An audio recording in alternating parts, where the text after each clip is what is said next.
What's going on, you guys? It's your boy Bleed, and it's Al Mac, and it's odds.com. It's Odds HQ coming at you. We just wrapped up UFC Vegas 19.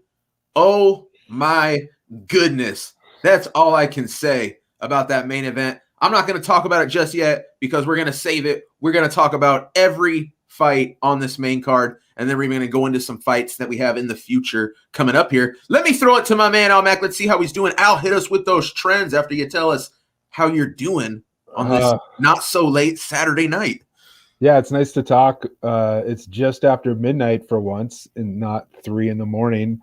But yeah, tonight was just wild. You know, it started off incredibly rocky, and as far as the entire broadcast and the event as a whole was just, it started off as a bit of a clown show, but it came together, and it was honestly, we were talking about before we started. I was like, was this a good card? And then I'm like, yeah, it was. This was actually really entertaining, and it was a good one. But yeah, underdogs cashed 6-6 for plus 4.9 units. And then the even bigger story, the under went 8-4 tonight with 8 fights ending by stoppage. And that's kind of been a flip from what we had been seeing earlier, leading up to this, where the over at the end of tonight is 44-25. But, it took a big, it was at plus like 9 units before today. And so it took a big hit.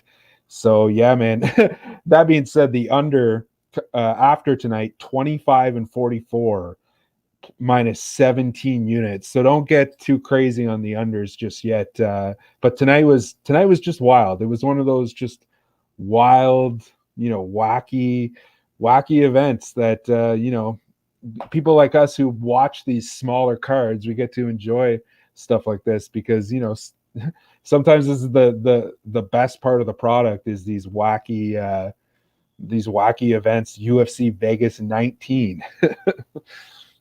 Yeah, dude, it was a totally crazy night. Just some outrageous outcomes. Let's get into it though, man. So first fight kicking off the main card, we had, oh man, this was a good one. This one kind of, ended up going, well, you know what? It went how I saw it going up to a point. Kind of a surprise ending, but you know what? Shouldn't be too surprising. Tom Aspinall, submission, rear naked choke, 1:09 into round 2 over. Andre Arlovski, man, a guy with a serious resume, albeit an aging veteran.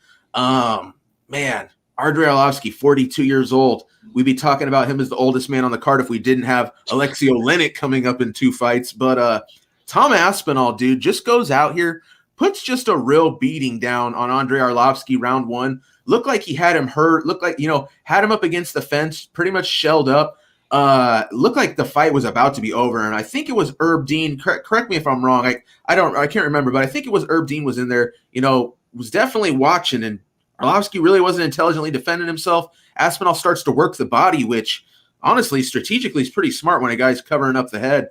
Arlovski ends up surviving, but clear domination by Aspinall round 1. We move into round 2. Aspinall, looking a little tired, starting to slow down a little bit, still puts it on Arlovski, but then ends up shooting. I mean, I'm not going to call it the most technically sound blast double, but wow, the speed and the ability to change level, get Andre Arlovski down so quick. And I got to say, I tweeted this out earlier. It took 60 professional fights for us to find out Andre Arlovski cannot defend a rear naked choke. That was one of the quickest slapped on RNCs I've ever seen, followed up by one of the quickest taps I've ever seen by a guy that's just been doing this longer than anybody. Yeah, Tom Aspinall by sub. Do you have the odds on that one, Al? Because that was a serious hit for some people. And I gotta say, before I forget, that should have been a prop. We probably talked about it some point this week. Tom Aspinall, not necessarily a lot of subs on his record, but his dad, who's in his corner, is a BJJ coach. So this guy's well-versed. I think this is a spot we're probably not going to sleep on in the future, looking at how quickly he slapped that on. Tom Aspinall, man, shows us he's very well-rounded, very young, very big, very powerful, very fast, incredible boxing, jiu-jitsu to match. I'm as high as it gets on Tom Aspinall right now. Hit me with it, Al. Yeah, it was 20-1 to win by submission, which is pretty wild. Tom Aspinall is the real deal, and it was just it reminded me of Figueiredo on Perez and the way that he just slipped that choke in, like he just like it was like a female block fitting into a male block, like it was just it was so easy, and it just seemed like the transition was so slick. It was so like it looked like friggin' like a work, like it looked like it was like wrestling. It was so good. The tap, I just think Arlovsky just did not think that he was going to slap that choke on, like, because he just gave up his back and he was just trying to get up, like I said, very similar to the Perez, the Figueiredo on Perez choke, where he just blanked and just completely left his neck out and was just trying to get up. And Aspinall, that's probably the hardest he's ever reamed on a choke in his career, because how the feeling that you get when you're about to tap out former heavyweight champion Andrei Arlovsky, it was super impressive. And we'll touch on it in the next heavyweight fight that we get to. I think Tom Aspinall, aside from Derrick Lewis, was the heavyweight standout tonight for sure. Oh, yeah. Yeah, I'm telling you what, man, I'm very excited in this Aspinall cat. I had him parlayed with Sergey Spivak on the prelims, actually our first fight of the night. Both guys come through essentially with ease. Pretty solid parlay, I must say. A lot of these heavyweight fights outside the main event, man, pretty much played out, I think, the way a lot of people saw it. Did you have anything on this one, Al, before we move on? Yeah, I had Arlovsky. It was one of those things where I was like, it was similar to the Tanner Boser fight, where I was just thinking, Aspinall is a power puncher, and Arlovsky is, he might be able to keep the distance, which he was kind of doing it. He had those kicks going where he was keeping a good distance, but it just fell apart. And I don't think, I saw some people saying that Arlovsky needs to hang it up. I don't think that's true. I think he's still a formidable gatekeeper in this division. It wasn't the best performance, but still, I think he's still a serviceable guy. Unlike unlike Alexei Oleinik. Yeah, we'll get to him very shortly. I mean, Al, I'm with you, man. He's shown success. I mean, it's not like he's on a tremendous losing streak. He is very old, but 42 is not, I mean, don't get me wrong, it's very old. I don't care what division you're in. But it's not necessarily the craziest thing we've ever seen, a 42-year-old heavyweight. We've got Overeem doing it, Oleinik, who honestly I think we may have approached that point with him, but we have some older guys that are holding it together, in the UFC and outside the UFC. We know heavyweights can hold on a little bit longer, seems to be the trend. So, yeah, man, high on Aspinall. Love the kid. Can't wait to see his next fight. I think this is a guy that I'm just going to continue to make money on. So, love what I see out of the kid. And Arlovsky, listen, Arlovsky, I say all that. Do you know how much money Andrei Arlovsky's making at this point? Way, way, way more than the average fighter. Who are we to tell a guy he shouldn't take $500,000 paychecks, to do 7.5 minutes of work, right? So It is what it is, man. I don't think it's quite over for him yet. All right, moving right along. I tell you what, this one was a little bit disappointing for me, Al. Phil Hawes, majority decision over Nasruddin Imavov. So first, I guess let's just talk about how the fight plays out.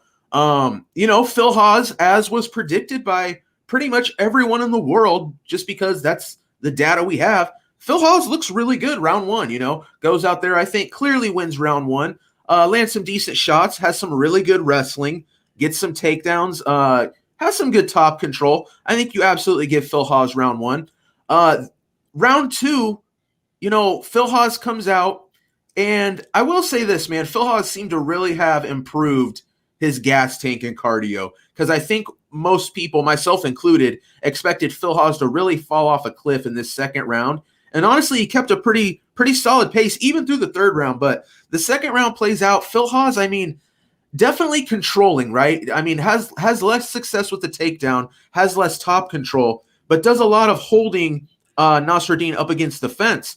However, I feel like the most impactful moments of the second round were when Nasruddin, for even the short periods of time, got back out into open space and landed some really good shots. I almost felt like those good shots of Nasruddin were more impactful than that control time we saw of Phil Hawes.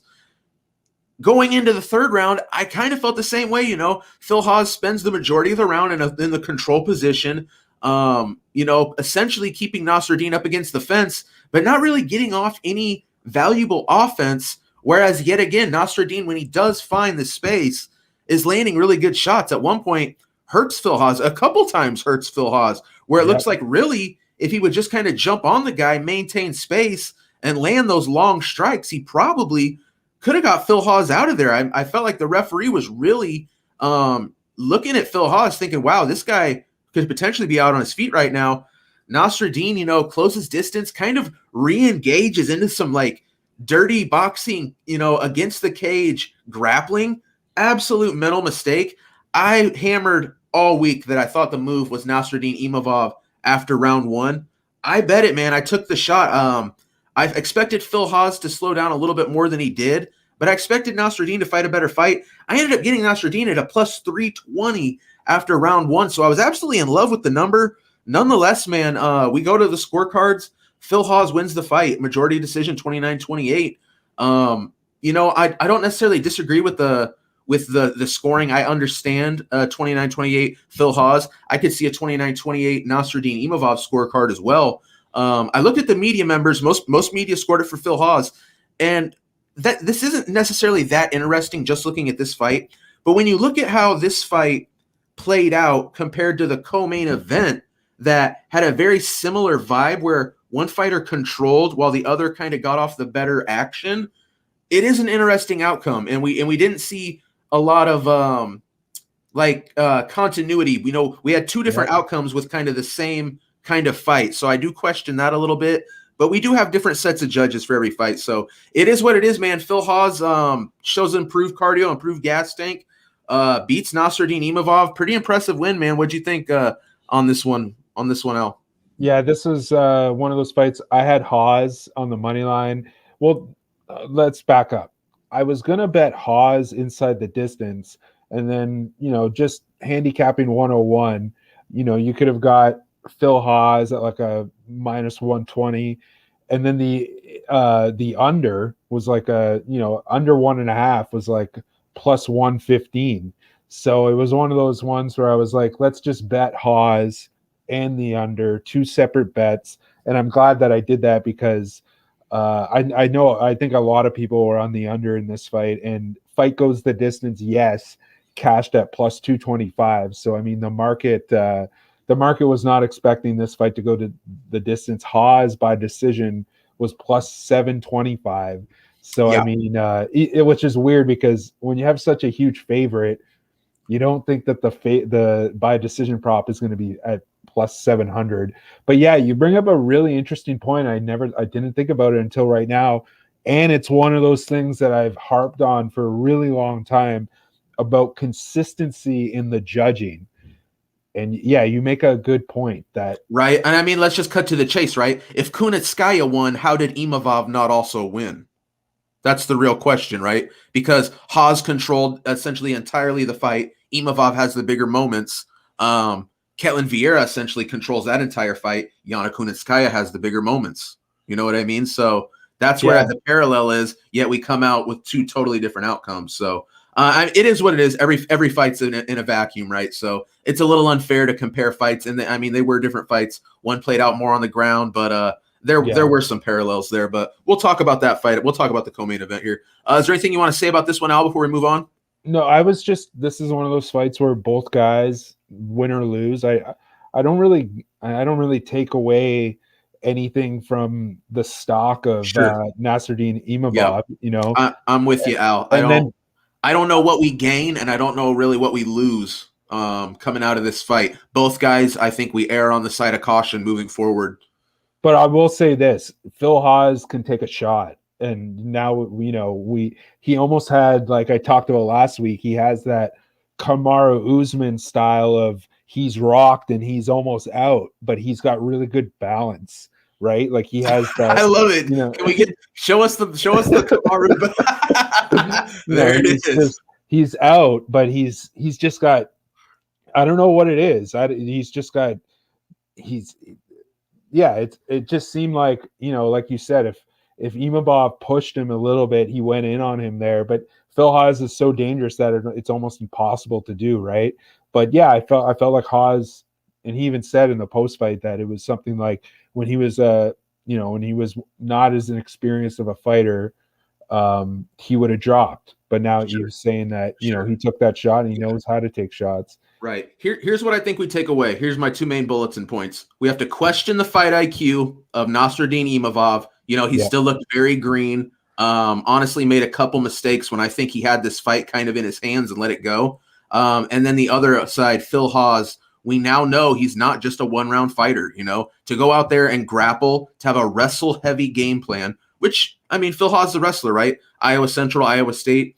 He's definitely improved that cardio, improved that gas tank, and apparently he can wrestle for 3 rounds now. So I guess we did learn something from this. So not too bad, but man, definitely a fight that I thought I had a really, really slick game plan for. I came this close, but what are you going to do, man? I'll say this. If I was in your position, that's one of those bets where win or lose, I'm not too upset. That's a positive EV bet. You're right. You're absolutely right, Al, but we just can't win them all, can we? Yeah. I expect to, though. All right. let's do it. We got man, and you know what? Here's a fight that I think pretty much played out, I think, how most people really saw it going, which was a very rare thing. We do a lot of predictions, man, and usually we're pretty spot on. This card really had some outcomes that just really weren't supposed to go that way. This one plays out. Chris Daukaus, KO TKO, puts it on old man Alexei Oleinik, the 43-year-old who's been around just literally longer than anybody. Daukaus, man, he's coming to the UFC. Let's just talk about the fight. It's very simple, very quick fight. Daukaus comes in there, does exactly what I thought he would do, and just jumps on old man Oleinik, puts it on him. Daukaus has absolute bricks for hands. Incredible speed for a dude at heavyweight. This guy, it's 3 UFC fights and it's 3 KOs. I got to bring this up before I forget this stat because it's incredible. Chris Daukaus, 3-fight KO streak. Okay. Who's got the streak longer than that? One man, Francis Ngannou, 4-fight KO streak. Okay. Daukaus gets in there and handles his business. I had Daukaus in this. Listen, I didn't have a bet on Daukaus. I picked Daukaus to win. I felt like it was a little bit sketchy. Oleinik, I felt like was live potentially for a sub early. So I said, I don't see Alexei. I see Alexei potentially landing the sub first round. If not, I see Daukaus getting the KO first round. Let me get a half round of insurance here in the second. I played the under. It cashes with absolute ease, man. This one doesn't even make it halfway through the first round. What'd you think of this one, Al? Yeah, this is what I was referring to when I was talking about the Tom Aspinall fight. I wasn't that impressed with Chris Daukaus. Like, I don't know exactly what it was, but I just feel like if Tom Aspinall fights Chris Daukaus, I'm all in on Tom Aspinall. Just based on the performances, and this is something it's so hard to compare, but Andrei Arlovsky is so much more game than Alexei Oleinik, and it was just like you said. I thought that Oleinik was live here for the sub early, and at one point he snatched onto him, but oh yeah, he was working for some spots for sure. And props to Daukaus for identifying it and nullifying it immediately, and then creating space, right?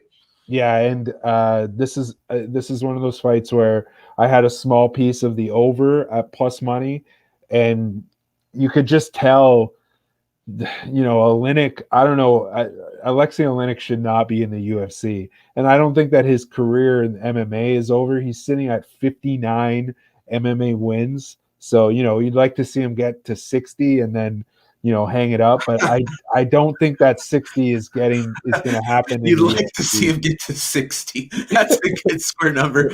Well, he's 60 years old. Maybe he gets it on his birthday.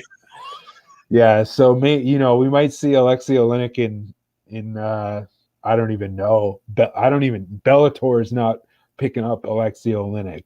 So I don't know. I just wasn't that impressed. I don't know what it is, but I wasn't that impressed with Chris Daukaus. He's like, he called out, he didn't really call out Stipe. He was pushed for it, but he said his name. Stipe would destroy Chris Daukaus. And also he said that he should be the number 10 rank. I don't know. I could be wrong, and I might eat my words here, but I think Aspinall is way more deserving of that ranking. And I think that if you put Aspinall and you throw him to the wolves against the top guys in the heavyweight division, that he could fare better than Chris Daukaus. I feel like there's just some holes. There's some holes there in Chris Daukaus, and there's like a little bit of tentativeness, because I saw for a brief second, I thought that this fight was Oleinik's, and that that went away very quickly. Right. But I think I feel like put Chris Daukaus versus Marcin Tybura, like that's I would bet Tybura in that fight, man. Okay. Yeah. I don't think that's too bad. I tell you what, man, I like Daukaus quite a bit. I think this dude's got serious hands. Not necessarily the biggest guy, but man, I think he brings a pretty good skill set. Do I see him being like a future champion, challenging for the title? I don't think so, man. But then again, Jan Blachowicz is the light heavyweight champion right now, so crazy things happen. But do you have anything you want to throw in there before we move on to the next fight? No. All right. Let's move on from that disaster of a fight. Well, here we go. Getting back to the weird outcomes. Darrick Minner dominates all 3 rounds over Charles Rosa. Another guy in Darrick Minner, very Phil's Hawes-esque, if you will. A guy that coming into this fight, most people really thought, because all he had showed us throughout his career is he's a 1-round fighter. Not the case anymore. Darrick Minner, under the James Krause coaching, Glory MMA and fitness, and I emphasize the fitness, apparently he's had Darrick Minner on that treadmill, because this dude can go a hard 3 now. Very surprising, man. This is a fight that I had the under 2.5, okay? And I got to give props to my man, Lock of the Night, on Friday.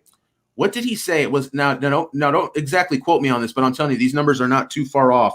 When you look at both these guys' records combined, the under 2.5 has come through in 45 out of 51 fights. So you're talking straight up 9 out of 10 times this bet comes through. But you know what? When you look at it on paper, it's not necessarily that shocking. Charles Rosa has never been subbed. And he's been in there with some really, really high-level grapplers. And we saw it tonight. Anytime he would get into trouble, which was literally the whole fight, I mean, Darrick Minner spent about 15 minutes fishing for a Armin, the Armin choke, the triangle. Yeah. He just could never hit it. Charles Rosa would constantly transition, scramble, move, roll, do what he needed to do to stay out of trouble, but absolutely staying under the blanket that was Darrick Minner. I mean, Darrick Minner even landed some really good strikes, had Rosa hurt at one point, probably should have left the grappling alone and stuck with the striking at some point. He was really beating up Rosa, but this was utter domination from Darrick Minner, who, like I said, up to this point had kind of been first round or bust. We got to throw that narrative out the window, man. This is a guy who looked very good, and I'm very impressed in. Darrick Minner, as an underdog, cashes Charles Rosa. Probably an undeserved favorite here. All things considered, I think people probably saw this fight playing out, myself included. Minner finds that win first round, or Rosa probably finds that win second round, or at least before the halfway point of the third. Doesn't come through. Darrick Minner, unanimous decision win. What do you think, Al? See, this is one of those ones where I was completely on the other side, and I laid minus 167 on the over here. Yeah, I laid minus. I'm just seeing now I could have got minus 120 at a different book. But I felt very confident in the fact that Minner was going to try to go in. He was going to, battle him in that first round with, with submission attempts, and was going to fail because Charles Rosa is, a pretty decent tacticianer as far as, BJJ. And I just thought I wasn't that worried at any point in the fight. And then it became clear that Minner's going to win this fight. And then we talked about this last week, and this is something that we need to start handicapping. Is James Krause is starting to become one of the best cornermen in the game. And absolutely. He has this really good mix of, he's cheering on his fighter in that way that's manipulating the judges, right? Where it's just like, hey, when he lands, they're reacting. I'm an absolutely huge proponent of, absolutely. But he's also so motivating, and he's so good in just compartmentalizing the fight, right? Like the way that he had him going into that third round, it was almost the exact opposite of last week, where he was like, look, you're up 2 rounds. You just need to survive this last round. You just need to, and Derek Minner basically laid on him for a good point of that third round. And that's what he had to do. And right. This is one of those ones. I was on Minner, and I wish I bet it more. I don't know. Charles Rosa, I don't know. I feel like like you said, an undeserving favorite here. This fight was a lot closer than what the odds are indicating. It was one of those fights where even if I lost the bet, there's no way that I'm betting Rosa. So it was one of those. Like live or learn type plays where it was I'm betting Minner and losing, or I'm betting Minner and winning. I don't, it's a positive EV bet either way. Plus 185 on the money line. I was with it, and it was the right play to make. Right. Yeah, man. And I tell you what, I thought I had a serious edge when you looked at the statistical factors on the fact that these guys just basically never go to a decision. What do you know? Sometimes it's that 1 out of 10 situation that comes through. So it is what it is. Felt like it was a good spot. Still think it's a good spot. What are you going to do? We move on. Minner looks good, man. Just one thing I want to say about James Krause to complement your point.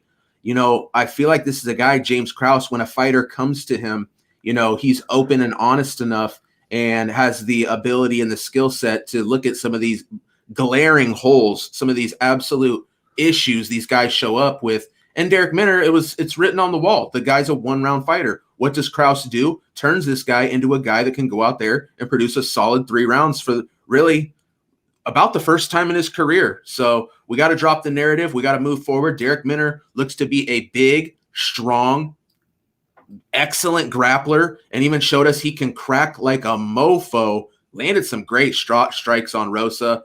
I've never been high on Rosa. I'm pretty high on this Derek Minner kid. He seems to be a new man, even though he's got double-digit losses, Yeah. So, so I like Minner. Okay, we are up to the co-main event.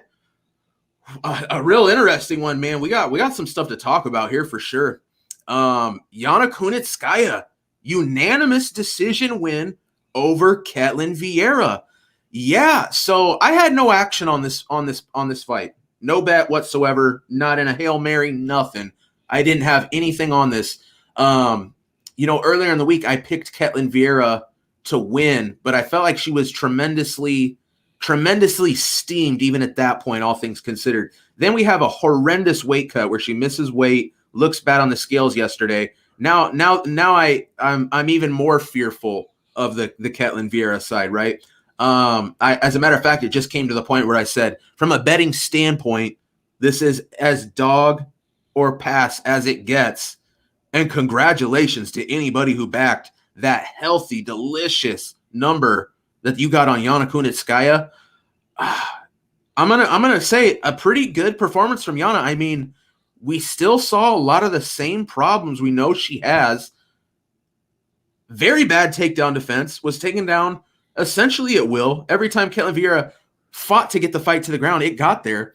But the fight played out as follows. Ketlen Vieira found herself in dominant position most of the fight. She did spend a good portion of that second round on her back and clearly lost, right? But as far as the first and third round, she spent, I'm going to estimate, 4 minutes in absolute control. Total position of dominance, total position of control.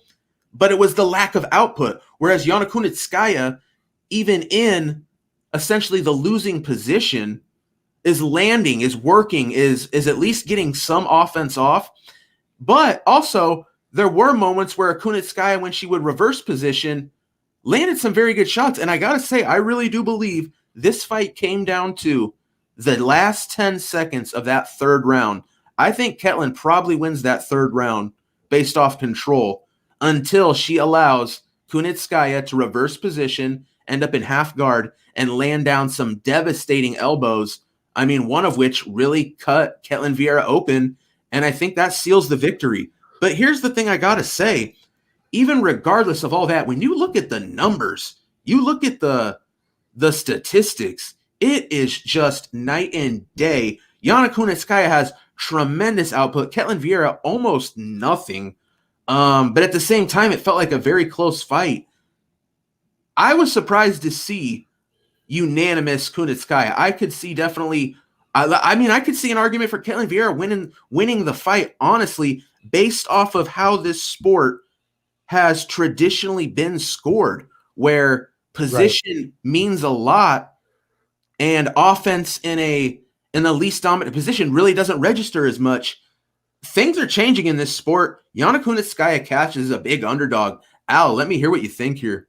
This was a fight where it was dog or pass, and I didn't get there for the same reason that you got there. The way that I got there was basically just, the over is heavily favored. The fight goes the distance is heavily favored. But there's no real threat of Ketlen Vieira to win inside the distance. In fact, there was almost more of a chance that Kunitskaya was going to finish Vieira, just based on the way that they looked and, based on basically their fight tape, is that Kunitskaya looked like she had the better stand-up, basically. Not really the better stand-up, but just she was a harder hitter. And, you look at the line, you look at the heavy plus 250 on Kunitskaya, and you're thinking, if the market is expecting this to go the distance, all it's going to take is something weird to happen to cash on the plus 250. So you're betting into variance instead of betting against it. And this is, I don't know MMA. Like, I really don't. Half the stuff that was going on in the ground there, I'm learning about it as, but in the end, I was just betting the number, and the number was right. If you look at the, you look at the chart, the over is heavily favored, but Ketlen Vieira doesn't have that much of a chance to win inside the distance. So if this fight is going to go 15 minutes, there is value on Kunitskaya because, it's opposite of what we're about to talk about with the heavyweights, where it's just like the market is expecting this to go the distance. All it takes is some weird judging, and I don't even think it was weird judging. It's just the sport has changed, like you said. Those elbows at the end and cutting her, they're standing there. How do you, I thought it was going to be ridiculous if Ketlen Vieira was going to win the fight with a guy holding bandages on her head while she's spewing blood. You know what I mean? So It was, I wasn't shocked that, it's not a robbery. It was absolutely not a robbery. No. And I don't think anybody's screaming robbery.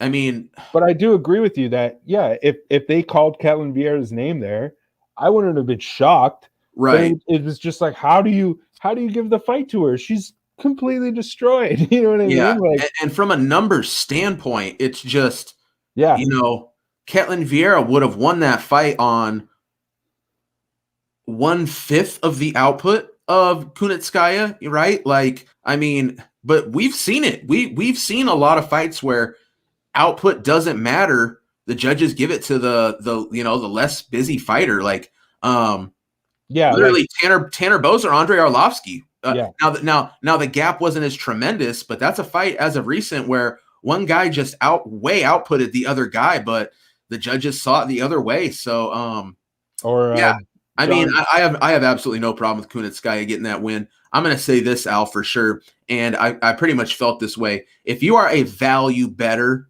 if styles, you couldn't care less, if it's just about the numbers for you, that might be the home run so far this year, 2021.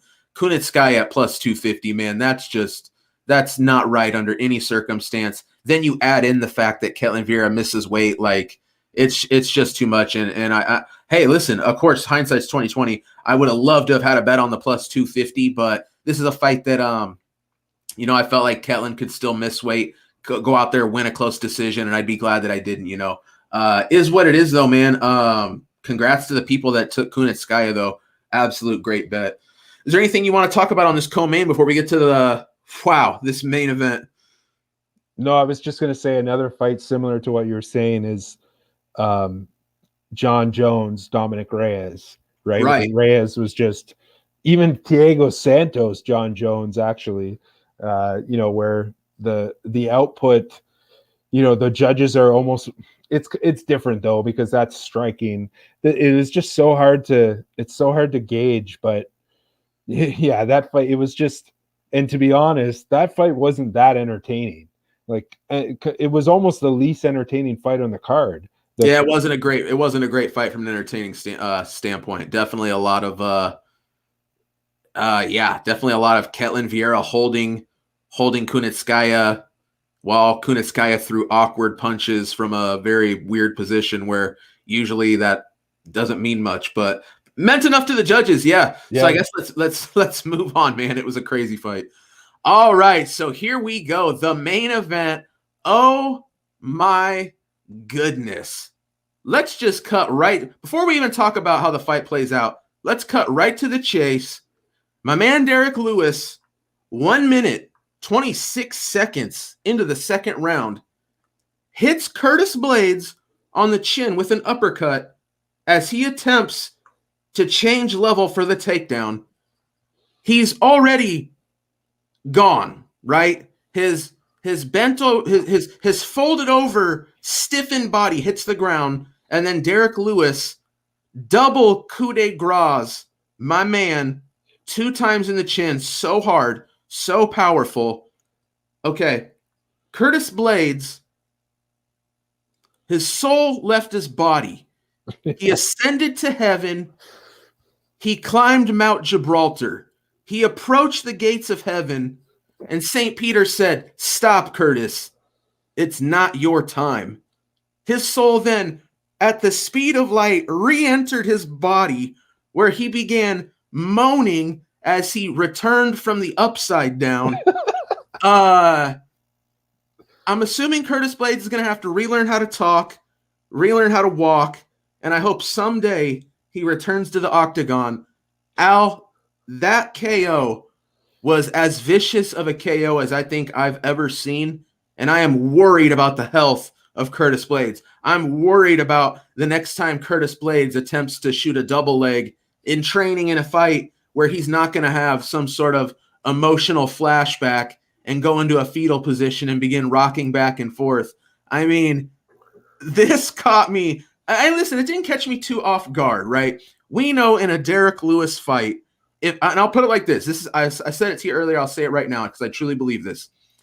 Derrick Lewis against anybody in the world. I'm not even talking current UFC heavyweights. Anyone in the world. I don't care what skill set you're bringing to the table at all. If you fight Derrick Lewis 10 times, minimum 1 or 2 of those times, he catches you and he ascends your soul. Okay.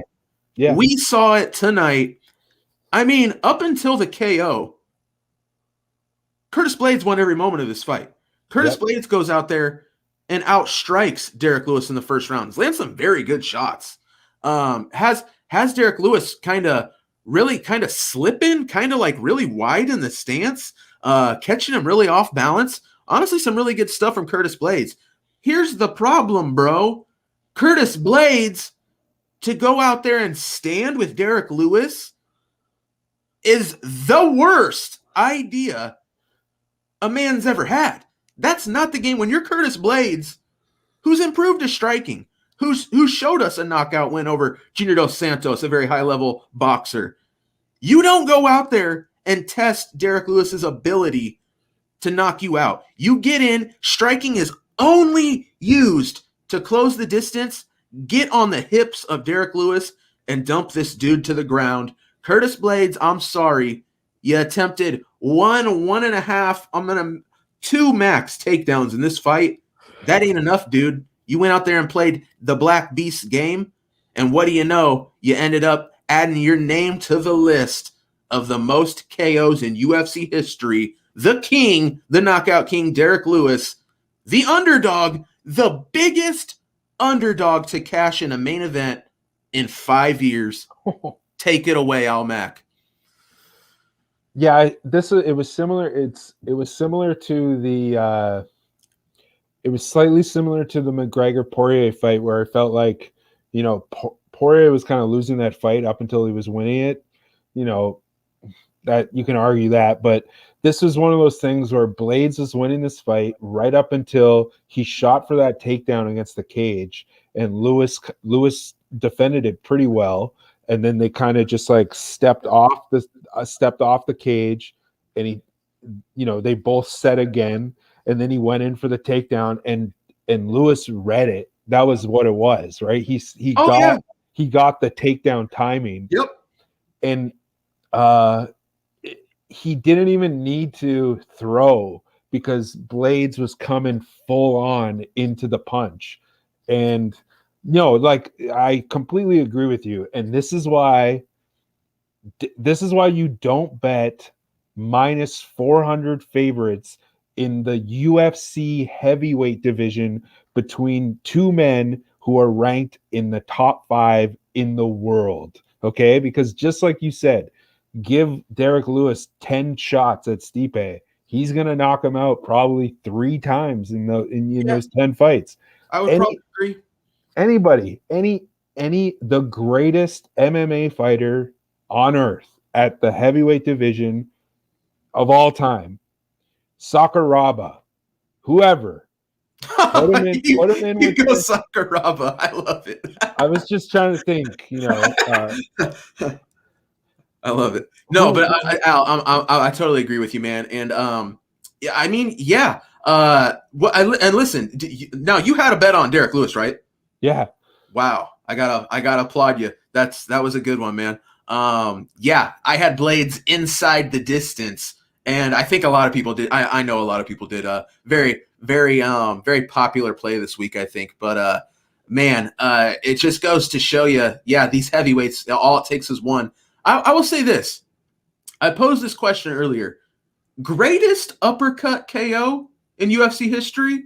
Can somebody out there, people in the chat, give me a better uppercut KO in your opinion? Because I don't have one off the tip of my tongue. Right off the top of my head, I can't think of one. Now, here's what's so crazy about this uppercut KO. And Al, you brought it up, right? Curtis Blaydes essentially used a tremendous amount of his own force to eat that shot purely on the chin, right? Derrick Lewis threw that thing from the deep south, baby, Louisiana. And I mean, really, the stroke on that punch had only moved forward, maybe a foot? To generate that kind of power, though, on such a short shot, my goodness, man, the Black Beast, this dude's he's unreal, man. He can KO anybody. And I tell you what, he win over Curtis Blaydes, dude. That is a huge, huge win. I mean, Derrick Lewis vaults himself immediately into a title shot conversation. We've got Stipe going up against Ngannou. We got to see how that's going to play out. It's going to be fucking awesome, people. Let me tell you that. The fight's going to be sick no matter how it goes down. John Jones awaits the winner. And Derrick Lewis kind of floating around here. You know what? It just hit me, Al. It just hit me. The rematch.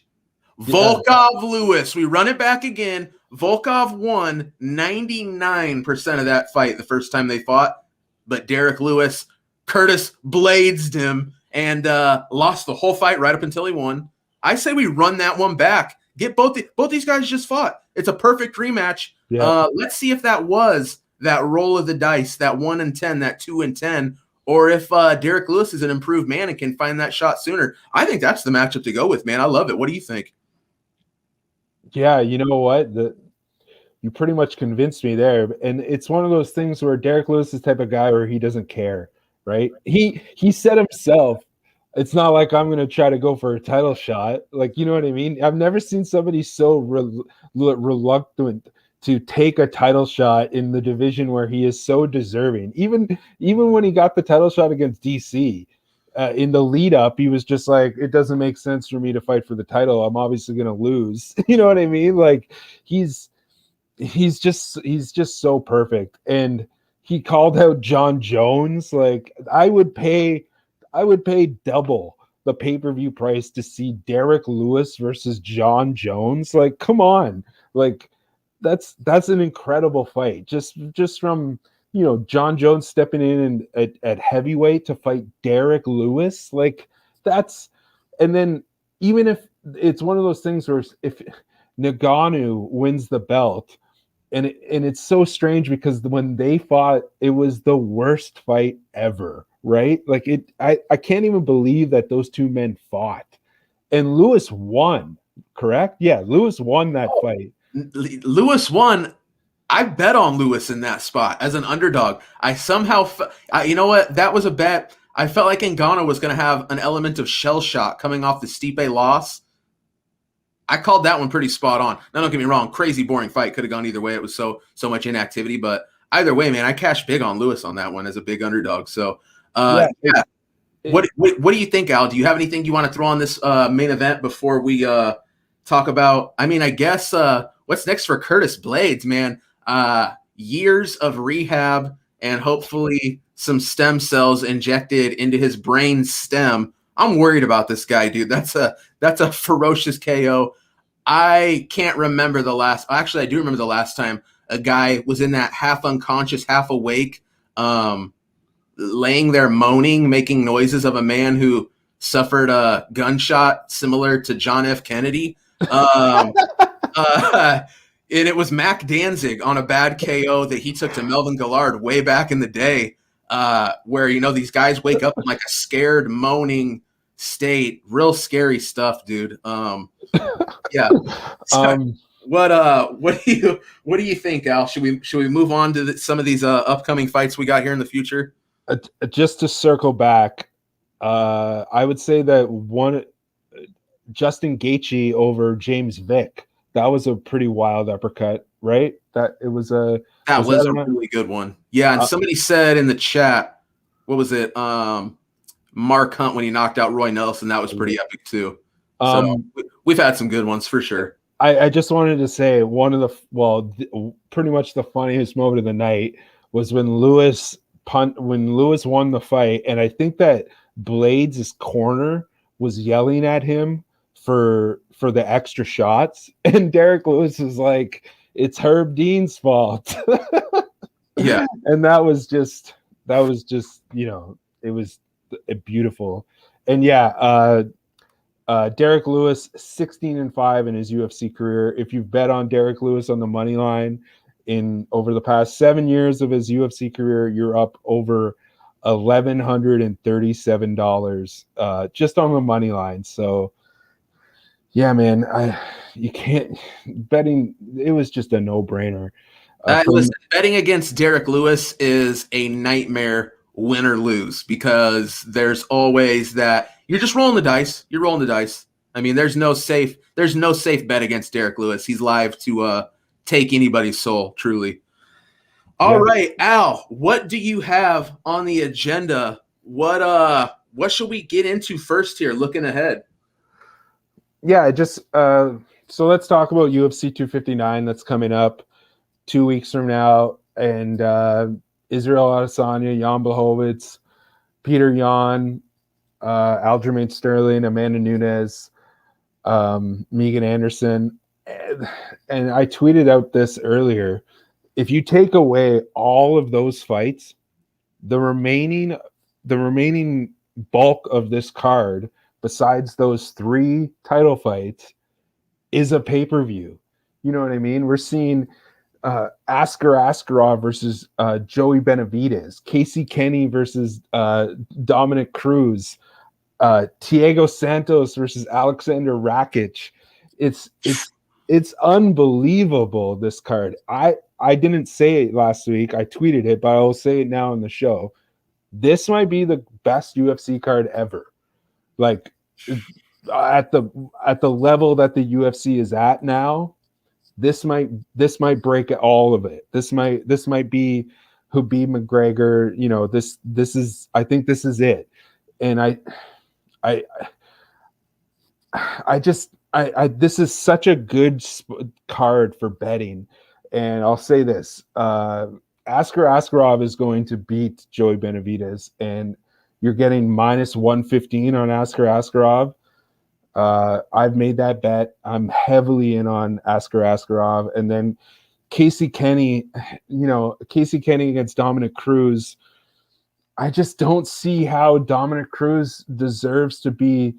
I just don't see how Casey Kenny is only a minus 120 favorite against a guy who's fought twice in the past 4 years in the UFC. There's no reason.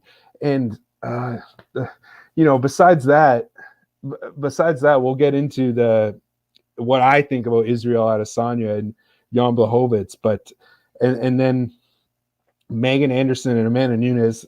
The fight's almost unbettable, right? There's almost no angle to come at it unless you're betting the underdog, which I think you're just throwing money away, to be honest, if you're betting the underdog there. And then Peter Yan and Aljamain Sterling. And me personally, this is a fight that I really haven't looked into.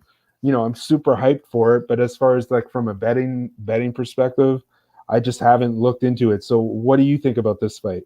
Oh my God, dude. I've been thinking about this fight for months, and I'm not kidding. Thus far, I think this fight is so hard to try to pick a winner. Like, both dudes are so tremendously on point. I mean, I'm all in on Petr Yan, okay? This dude has showed levels of striking.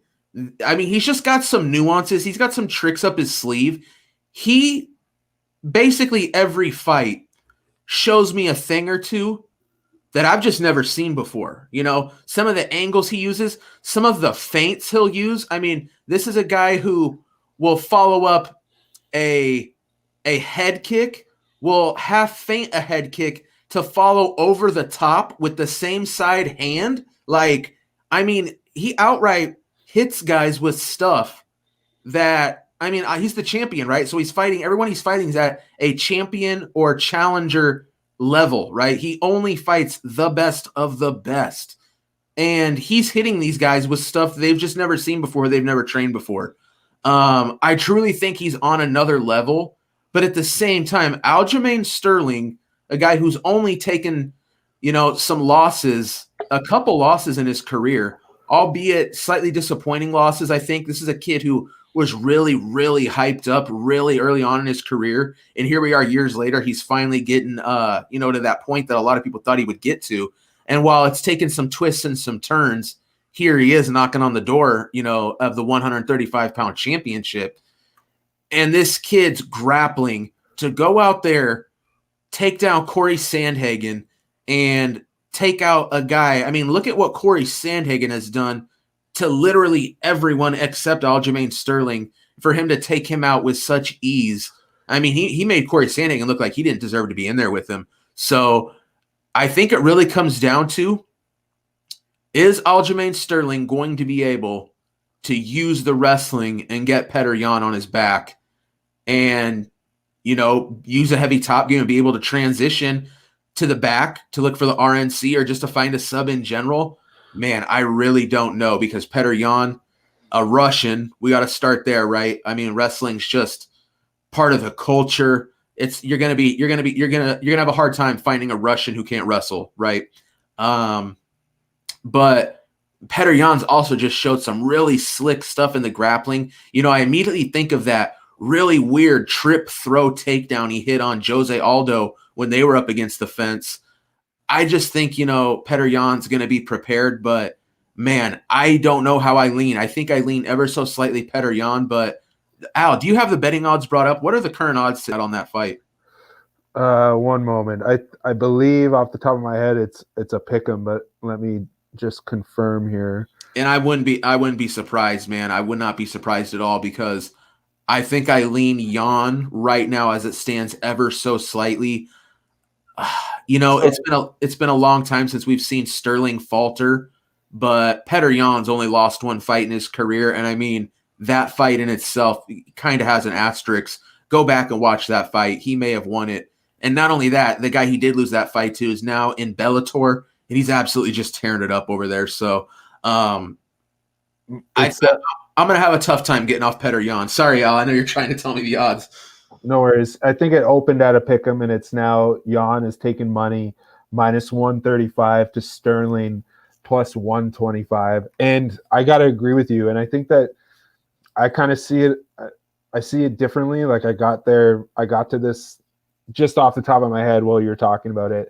I think that the loss to Marlon Moraes for Aljo is concerning. And I know that was, almost 4 years ago or 3.5 years ago. It's still, it's that kicking game. And if Aljo's going to try to shoot in, and I think that Petr Yan is, he knows how to time knees, time shots for the takedown. It just depends on how Aljo's going to approach it. But yeah, off the top of my head, I think I got to lean with you in that one with Petr Yan. I think this is one of those fights where the odds are probably closer than the fight should be. Do you think so? I think they're pretty spot on, man. Don't get me wrong. The fight could play out. Listen, the fight could play out. Aljo could go in there, take this dude down, and find the sub right away. Make it look like Petr just doesn't have, the takedown defense to hang with him, or the grappling. We don't really see Petr Yan do a lot of grappling. He wants to stand and bang at distance. At the same time, we could see Petr Yan, I think, totally outclass Aljo on the feet and look like, he's just levels beyond. I just think it's going to be a pretty close, pretty good fight. I think both guys have a path to victory, but I think they both have abilities in the other's, specialty enough to the point where I think it's going to be close no matter where the fight plays out for the majority of the time. Yeah, for me, I just think that I just feel like I would be more shocked if Aljo won, and I wouldn't, you know what I mean? Like I would be more surprised if Aljo beat Petr Yan based on what I've seen from Petr Yan. I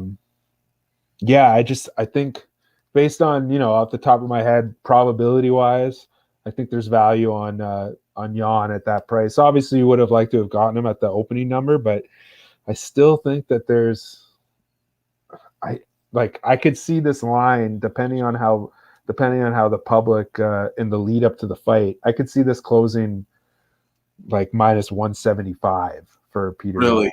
Okay. Yeah. Okay. I mean, you might be right, man. You wanted to talk a little bit more. I mean, listen, we could talk about Nunes. You know what? But let's not. You wanted to elaborate a little bit more. We talked about it last week. You want to talk about this Israel Adesanya-Jan Blachowicz matchup. I'm going to let you take the lead on this one because it sounds like you got a part two here on this one. Yeah, I just, from what I said last week and saying that Israel Adesanya is going to knock out Jan in spectacular fashion, and that, Jan is kind of taking this, this miraculous way to get to the spot that he's in. And I think that Israel Adesanya is taking advantage of this miraculous path. And now let's retrace this, okay? Jan Behovets. Okay, so he lost to Thiago Santos by knockout in a fight that he was an underdog in about 3 years ago. Okay, he beat, and we'll say this: he was the B side. He was the B side in that fight. He was the underdog. He was the B side. And then, okay, so he goes from there. He fights Luke Rockhold. He knocks out Luke Rockhold as an underdog. I backed him in that spot. I like that spot. Luke Rockhold has never fought again since that night. Okay. So then he beat Ronaldo Souza. He beat Drakkar by split decision. He was a minus 160 favorite in that fight. I backed him in that spot too. I bet him in that spot, and that was an absurdly close fight. Yes. An absurdly close fight for a guy who was supposed to win. And going into the third round, you could have seen it either way. Right? Fighting a very old middleweight. Yeah, and I believe that fight, I could be wrong. That fight was in Europe, I think. I could be wrong, but I think that was a hometown. That was a European fight. I could be completely wrong, but off the top of my head, I think that was in Europe. But anyways, now let's go to the path. Right, the path was so Dominic Reyes loses to John Jones, and it sets up this Corey Anderson versus Jan Blachowicz fight that is basically for the winner. The winner is going to fight John Jones for the light heavyweight championship. And again, Jan Blachowicz is the B side to this fight. He is a plus 220 underdog to Corey Anderson. I backed Jan Blachowicz in this fight, and this is why. So Jan Blachowicz has I don't think that Jan Blachowicz he's not a smart fighter. I think he's a great fighter, but he has an advantage over. He had an advantage over Corey Anderson. The advantage is that he's a southpaw. And that's how he knocked him out. Is because of the stance style, and because Jan Blachowicz is a pretty advanced striker, right? And he scoped it out and counterpunched and caught him kind of with a kick and just knocked him clean out. I think in the first round of that fight, and he cashed as a plus 220 underdog in that fight. So now everything happens the way it happens. Jones relinquishes the belt, so it leads up to the September 2020 fight, which is Jan and Dominic Reyes. Dominic Reyes is a southpaw. Dominic Reyes was the heavy favorite in that fight. Same line, plus 220, I think, maybe even higher. And, last week I called it a fluke, but I went back and watched it. It wasn't a fluke. It was just that was an incredibly bad matchup for Reyes. That kick, he absorbed those kicks in the upper body early in that fight, and it basically just demobilized him and left him open for that same type of shot that he landed on Corey Anderson, where he's like countering a kick on a southpaw that just leads him to his jaw. And it's not like Behovets was supposed to win that fight. He was a heavy underdog, more than a 2-1 underdog. He wins that fight. Now we are facing him against possibly the greatest fighter, the greatest striker in MMA history. Okay. You can't even call Israel Adesanya a southpaw. He's not a southpaw. He's not an orthodox. He's a hybrid fighter who can fight in multiple different stances. And yeah, it's simple as this. I saw people in the chat, I saw people in the comments saying, I don't think that Jan is being respected. He shouldn't be a 2-1 underdog as the champ against Israel Adesanya. It's the same line that he was against Dominic Reyes. So if you don't think he should have been he should be a 2-1 underdog against Israel Adesanya, but you're okay with him being a 2-1 underdog against Dominic Reyes, he should be a 4-1 underdog against Israel Adesanya. Israel Adesanya should be a heavier favorite, much heavier favorite. And right now, if you're seeing minus 270, I just think that based on the paths of how this fight plays out and what I've seen from Israel Adesanya and what I think he's going to do to Jan Blachowicz, he's going to do the same thing that he did to Paulo Costa. He's just going to turn him into his strikes.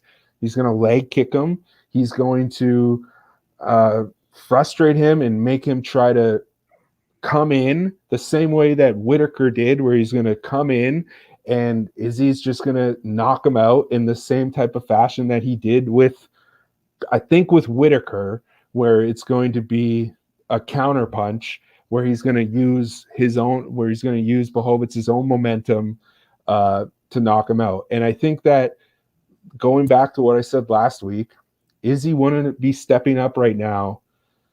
He has so much to lose. He could go and clear out the middleweight division. There's still fights that he could take. He could possibly have fought in Marvin Vettori again. He could have possibly fought Darren Till again if Whitaker apparently didn't want to fight Israel Adesanya. And I think that Israel Adesanya and Eugene Behrman, the head coach, the head striking coach at City Kickboxing, they charted this whole path out, and they see Jan as the weak link, and this is just a part of their path. And I think that they wouldn't be taking this fight if they didn't know that they had the advantage here. And I think that Jan has been built up to this spot because of his advantage over those southpaws that, we didn't really know until we seen it happen twice. But, again, Dominic Reyes, that was probably the worst performance of his career. Corey Anderson, not even in the UFC anymore. And in fact, if you go back and look, Corey Anderson has a win over Jan Blachowicz way back in the beginning of both of their UFC careers. He beat Ronaldo Souza in a split decision in a fight that he should have won. Great. And he knocked out Luke Rockhold in a fight that Luke Rockhold has never stepped foot in an octagon since then. I think that Jan is, I think that he's taken a very fortunate path to where he is right now. And I think that he's, I think he's a great fighter, but I think that Israel Adesanya is multiple times better than him as far as striking goes. And he's going to piece him up and he's going to knock him out. And I'm not even going to say he's going to knock him out in the first round. He's going to knock him out in spectacular fashion. This is not going to be a dog fight. This is going to be, I think it's going to be similar to the Costa fight where he's just going to, he's going to pick away at him, pick a spot and finish it. And like I said last week, this is the first step of many for him. So I'm not any less confident than I was last week. And from looking into records more, looking at the tape more, I think that Jan is a bit of a fugazi. I think that he's a little bit of not what we think he is, and all the power to him. But I don't think that Polish power is going to get him through against one of the greatest strikers of all time. Whew, that's a serious take there, Al. Yeah, I mean everything you said, I pretty much parrot. I agree with pretty much everything you're saying. I feel like there's a path to victory out there for Jan Blachowicz, but do I think he goes out there and does it? Nah. Israel Adesanya, like I said, I've said it before, I say it again, this guy casts spells on people, man. They refuse to push this guy up against the cage. They refuse to try to take him down. Instead, what do? They try and stand and bang with the greatest striker, unquestionably, if one of the greatest strikers we've ever seen in the UFC. So do I like Jan's chances if he goes toe-to-toe with Izzy? No, I don't. And I think he probably goes out there and attempts to go toe-to-toe with Izzy. So, yeah, I definitely got Izzy in that one. Is there anything we need to cover before we wrap up here, Al? No, I mean, I'm pretty pumped to see Cyril Gahn and Rosenstruck, and another one.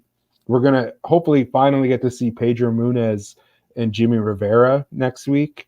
And besides that, next week's card it's all right. I'm more excited for the Canelo fight next weekend.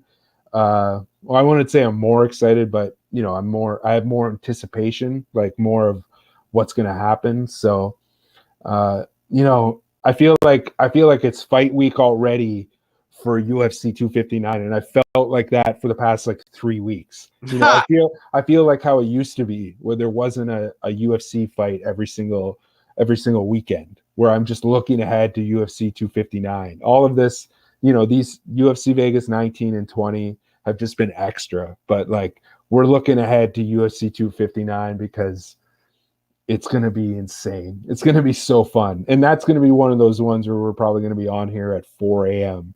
because how does that card not go, to finish at 2:45 in the morning?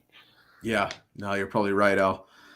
Yeah, so I'll go ahead and say it. I got Cyril Gahn beating Jairzinho next week. I just think Cyril's the more polished guy. Jairzinho, a very dangerous guy, a guy that, again, shit, man, honestly, Derrick Lewis-esque, a guy that you can never really sleep on. He's got the ability to put out anybody's lights, a guy that in an Alistair Overeem fight we watched lose 24 minutes and 55 seconds of. All he needed was that one shot, wins it. And honestly, I feel pretty similar. I just think Cyril Gahn's just the sharper guy, the better grappler, more of a threat by the submission, the more polished striker. I got Cyril Gahn. Who do you got in this one, Al? As far as the pick goes, yeah, it's probably Cyril Gahn, but I have to wait and see where this line goes. I see Rosenstruck plus 240, but again, yeah, like Cyril Gahn knocking him. I think that's live. Yeah, I think it's a 5-round fight. Yet again, we're looking at another big time underdog who, give him one chance to win the fight, he's going to take it and he will do it. So, but I can't envision Cyril Gahn getting knocked out by Rose. I just don't. I can't envision it based on like their fighting styles. I think that Cyril Gahn is more polished and he has better defensive striking. Right, Al, it is a little bit different. We've seen Blaydes get finished twice. Now, don't get me wrong, both by Francis Ngannou. Previous, so I guess seeing him get finished is not something we've seen before. Whereas Cyril Gahn, we've never seen finished. I mean, he's an outright undefeated heavyweight ultra prospect. So Jairzinho is going to have to go in there and do something that every other heavyweight couldn't up to this point. Now, is Jairzinho the most dangerous guy he's been in there with? Oh, most definitely. But at the same time, a far less polished, a guy that I feel like it probably comes down to that puncher's chance. But hey, man, at heavyweight, everybody's got a puncher's chance. So pretty interesting matchup, pretty good card. Be sure to check us after that one. Week from tonight, here we go. It's fight week yet again, baby. It never stops around here. Odds.com and Odds HQ. Catch us after the card next week. Probably not the same time, maybe not too far off, but as soon as the press conference wraps, we are always going live with the recap. Al, do you want to say anything to the people before we get out of here? No, man, let's just keep it going. I had a pretty good night. It seems like you have good nights and then I have shit nights and I have good nights and you don't have the best nights, but we're always winning. It seems like one of us is always winning. I don't think that we've had a night so far where we're both, we've both just ate it. Actually, no, I think that it was UFC 256, the Moreno Figueiredo night. I think that night we both kind of didn't do very well. But besides that, I feel like we've done really well one way or another. Absolutely. Well, let's keep it going, baby. Yeah, I think this week ought to be pretty good. Some definitely tough matchups, man. Looks like I took a look at this card coming up earlier today, and man, this is going to be a tough one. A lot of really tough spots. I don't know, man. I got to get going. I got to get cracking. I got to get to work on this one and start figuring these spots out, man. Should be a good card, but we will catch you guys then. Catch us on the recap. You can catch me on Friday with the dudes. Hey, man, Odds HQ. We got so much MMA content. It's just ridiculous. Almost every day of the week. We will catch you then. appreciate you guys checking in. We had a lot of viewers tonight. Thank you guys for hitting us up in the chat. Saw some people bringing up some really good points, man. I appreciate that fully. Let's get it, man. Best of luck. Let's make some money next Saturday, and let's have some fun. For Al Mac, I'm Bleed. You can check me out on my channel right here on all the social medias. We are out of here.